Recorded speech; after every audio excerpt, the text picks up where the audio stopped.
প্ৰাৰ্থনা আছে তেওঁ যাতে ন্যায় পায় সেইকাৰণে সকলোৱে সেইকাৰণে প্ৰতিদিনে হেশটেগ জাষ্টিছ ফৰ জুবিন গাৰ্গ সকলোৱে লিখিব এবাৰ আৰু সকলোৱে ন্যায় প্ৰাৰ্থনা কৰিব সদায় যি হৈছিল আমি জানিব লাগে সেইটোৱে কথা আজিলৈকে জনা নাই কি হ'ল 22টা দিন পাৰ হ'ল আজিলৈকে আমি নাজানো কি ঘটনা ঘটি গ'ল কিন্তু আপোনালোকে সকলোৱে লিখিব আপোনালোকৰ ছ'চিয়েল মিডিয়া আছে এখন যুদ্ধৰ আমাৰ সকলোৰে এখন হাতত প্লেটফৰ্ম আছে সকলোৱে প্ৰাৰ্থনা কৰাৰ লগতে আপোনালোকে জাষ্টিছ বিচাৰিব লাগিব ন্যায় সেইকাৰণে আমি খুব ধৈৰ্যৰে আমি অপেক্ষা কৰি আছোঁ কিন্তু সেই ন্যায় আমি পাব লাগিব সেইকাৰণে সেই যুঁজখনত আমি সদায় ব্ৰতী হৈ থাকিব লাগিব আপোনালোকক প্ৰাৰ্থনা জনাইছোঁ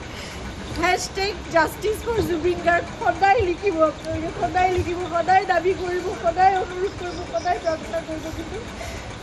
আমি কোনো মানে অশান্তি বিচৰা নাই শান্তিপূৰ্ণভাৱে যাতে ন্যায় ব্যৱস্থা আমাক সেইখিনি ন্যায় দিয়ে সেয়াই প্ৰাৰ্থনা কৰিছোঁ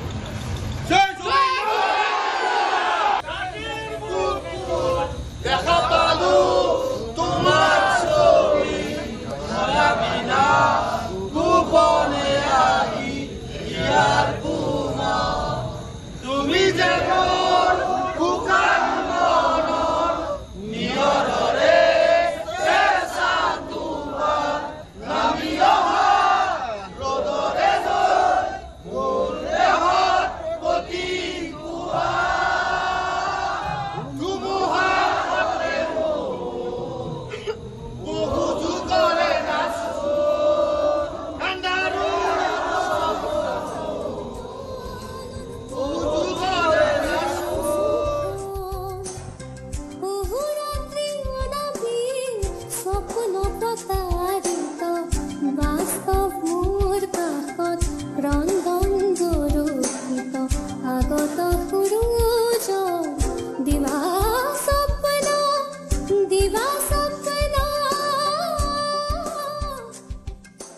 আমি সদায় চিঞৰিব পাৰোঁ সদায় ক'ব পাৰোঁ সদায় আশা কৰিব পাৰোঁ ন্যায়ৰ কথা এটা ন্যায় মুহূৰ্তলৈ যাবলৈ এটা সময় অতি প্ৰয়োজন হয় কিন্তু ইমান সময় লাগিবলৈ আমি নাজানো কাৰণ ন্যায় ক্ষেত্ৰত যিখিনি অনুসন্ধান হয় তাৰ পৰা আমি দূৰত থকা মানুহ কিন্তু আমি আশা আমাক আজিয়েই লাগে আমাক ন্যায় লাগে আৰু মোৰ বিশ্বাস দুদিন দেৰি হৈছে যদি শুদ্ধ ন্যায় হয় শুদ্ধ এটা উত্তৰ ওলাই আমি অপেক্ষা কৰিম আৰু মানুহ অধৈৰ্য হৈ গৈছে কাৰণ জুবিনৰ মৃত্যুৱে সকলোৰে মনত এটা সাংঘাতিক ধৰণৰ মানে দুশ্চিন্তা এৰি থৈ গ'ল বিশ্বাসৰ ওপৰত ভৰসাৰ ওপৰত মানুহে মানুহক বিশ্বাস কৰাৰ ওপৰত এটা ডাঙৰ প্ৰশ্ন এৰি থৈ গ'ল জুবিনৰ মৃত্যুত আৰু মই বিচাৰোঁ সংশ্লিষ্ট যিসকলে জুবিনৰ ন্যায় হকে কাম কৰি আছে তেওঁলোকে অতি সোনকালে যিমান পাৰে সোনকালে অসমৰ ৰাইজৰ বুকুখন হাত পেলাৰ তাৰেই কামনা কৰিছোঁ অসমৰ ৰাইজ উত্তেজিত হৈ আছে অসমৰ ৰাইজে অধীৰ আগ্ৰহেৰে ৰৈ আছে মোৰ বিশ্বাস তেওঁ সদুত্তৰ পাব তাৰেই কামনা কৰিছোঁ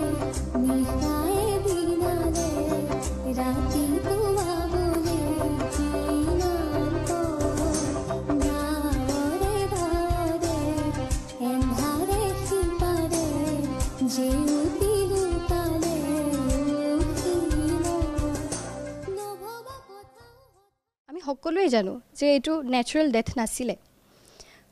দাদাক মাৰা হৈছে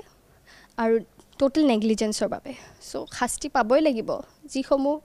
মানুহৰ বাবে দাদাৰ আজি আমাৰ মাজত নাই মই এইটোৱেই কামনা কৰিছোঁ গভৰ্ণমেণ্টলৈ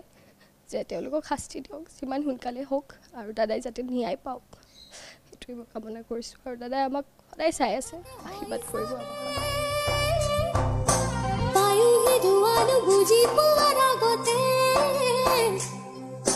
ৰৈ ৰৈ বিনালে নিশাই বিনালে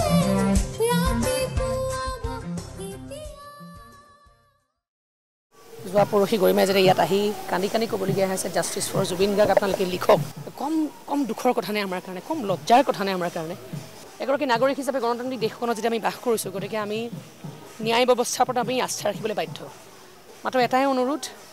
ক্ষিপ্ৰতৰ হওক অতি সোনকালে সত্যটো উদ্ঘাটন হওক কাৰণ এই সত্য উদ্ঘাটন নোহোৱালৈকে কোনো শান্তিত জীয়াই থাকিব নোৱাৰিব আমি উশাহ লৈ আছোঁ কিন্তু আমি জীয়াই থকা নাই কোনোজন মানুহ গতিকে অতি সোনকালে সেই তথ্যটো উদ্ঘাটন হওক এয়াই কথা আৰু বাকী বেলেগ বিশেষ ক'বলগীয়া নাই মোৰ আৰু এটাই অনুৰোধ আটাইটিৰ প্ৰতি এই পবিত্ৰ ঠাইখিনিত হাজাৰ হাজাৰ মানুহ আহিছে প্ৰতিনিয়ত জোৰে প্ৰাৰ্থনা মোৰ আটাইটিৰ প্ৰতি আৰু জুবিনদাৰ প্ৰতি অনুৰাগ ভাল পোৱা চিৰ যুগমীয়া হৈ থাকক তেওঁৰ যিখিনি আদৰ্শৰে আমি জীয়াই থাকিব লাগে সেইটোৰ প্ৰতিহে আমি এতিয়া অতি বেছি সচেতন হ'ব লাগে জুবিন গাৰ্গে সদায় গছ ভাল পাইছিলে প্ৰকৃতিক ভাল পাইছিলে মানুহক ভাল পাইছিলে পশু পক্ষীক ভাল পাইছিলে